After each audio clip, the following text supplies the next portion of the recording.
Bismillahirrahmanirrahim. Assalamu alaikum. Welcome to tuhun back. Let's on at YouTube channel. Man's at the now to cook with Ambri.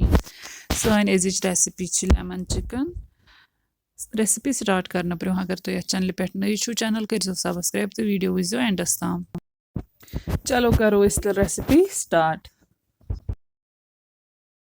Itin newest lyumb ak ashamic lemon zest zura di karo is pet grate. Ashamic ak chamcha tamat zura.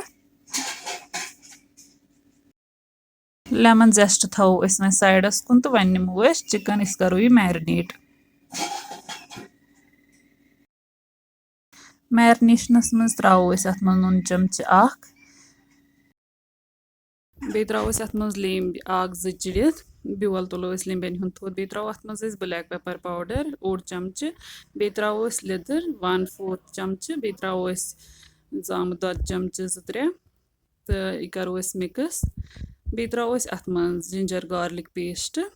Ak chamch. The karo is asal pa mix thau is marinate gasna lagbag 8 घंटे Tamat इतिस कालस chicken गस marinate तितिस कालस करो अस यपर onion paste तैयार इतन में तेल अत मस throw butter चमच अख बे अत मस त्रो अस वइन दालचीन बे त्रो अस अत मस बड़ल बे त्रो सब्ज ٲl ज बे त्रो अस अत मस तेज पत्ता अम पत त्रो अत मस अस गंड गंड करें हल्का फ्राई गोल्डन ब्राउन बनावन कि करें तोतामत फ्राई योतामत इन कलर गि ट्रांसलूसेंट बे त्रो अत मने गंडन सती त्रो अत नील मर्चवांगन 2-3 तो बे त्रो दानवल तमिक दान तम त्रो अत सत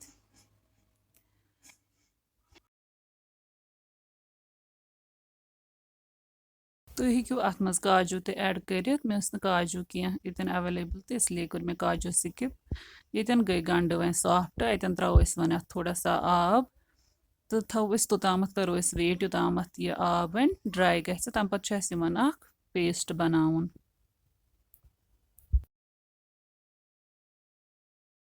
अम पे न्यू अन बे तेल तेल युथ गर्म गि तो अत मज करो चिकन पीसेस फ्राई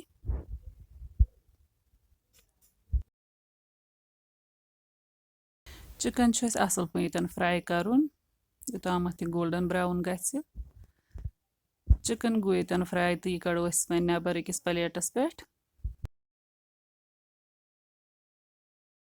ये नमो बदल पैन तो अत मज कोर मे थोड़ा ऑयल ऐड वन त्रो ये मज बे बटर चमच तो हेकू बटर कम ज्यादा इस्तेमाल कर तो अम पे त्रो अत मज ओनियन पेस्ट बनोमुत सह त्रो अत मज तो करो असल पे फ्राई बे त्रो अत मज लेमन जेस्ट थोमुत बनत सह त्रो अत मज तो बे त्रो ये मज सोबत काली मिर्च निमित तम थोड़ा थमित मे ग्राइंड कर त्रो लेमन कलर इन खतर थोड़ा सा बेन हल्दी पाउडर त्रावन वारिया कम तो करुन असल पे फ्राई तोतामत योतामत अत यह तेल नेर वापस ये द्राव तेल वापस one throw ginger garlic paste तो करो बे फ्राई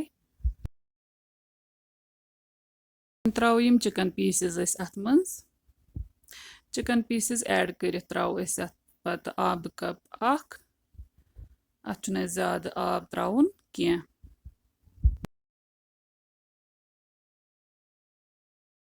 यथ मज चिकन मैरिनेट कोर्मुत यह त्रो मे अथ मज आब कप तो ये कोर मे अथ मज ऐड वन तोतामत ग्रेकनाउन योतामत अत यह ग्रेवी गि सारे रिड्यूस